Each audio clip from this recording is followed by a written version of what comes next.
Force Base officials are just days away from beginning a search to see if there is an African-American graveyard on their property. It is one of several searches for lost, ignored, or even forgotten cemeteries. 8 on Your Side's Rod Carter has been looking into this for us, and you've got an update on these grave concerns. You know, it's interesting. We seem to have this conversation once or twice a week. In fact, there was another search that took place in Clearwater today. That one, along with the ones like the one you talked about at MacDill Air Force Base, it keeps begging the question, why did this happen? And more importantly, how did it happen? Well, the answer to both really is as clear as mud. The old saying goes, dead men tell no tales. Right now, I'm still at that stage of hurt. From Tampa's Robles Park, King High School property, to parts unknown, the dead seem to be speaking. Our ancestors is telling a story. The discovery of at least 2 lost African-American cemeteries in Tampa raises some very important concerns and questions. Specifically, how did this happen?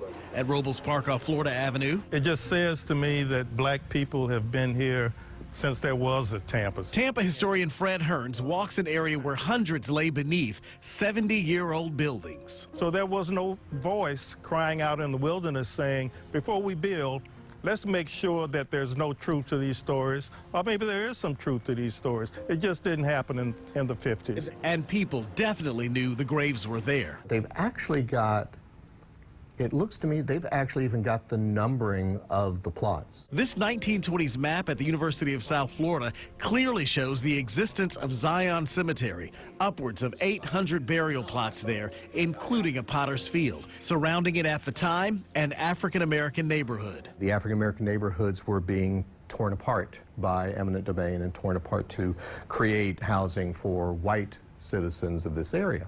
So as a result, there is no voice. There's no one to stop this from happening. And why, more than black and white, green rule the times. The land was valuable. It was ripe for development.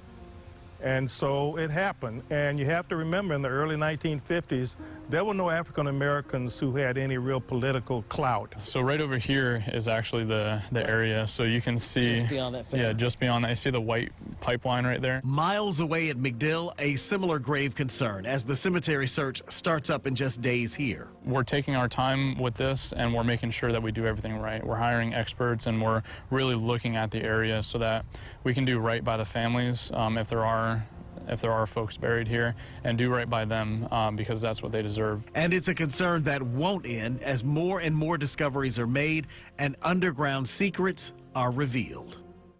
State Senator Janet Cruz has proposed a bill that would allocate about $500,000 to fund cemetery research, and that'll happen through the University of South Florida and Florida A&M University. It would also allocate dollars for memorials and funerals and reinterment costs for next of kin should any lost souls be found. And interestingly enough, we keep talking about all these different graves. I mean, we're talking Clearwater, we're talking Tampa, north part of Tampa.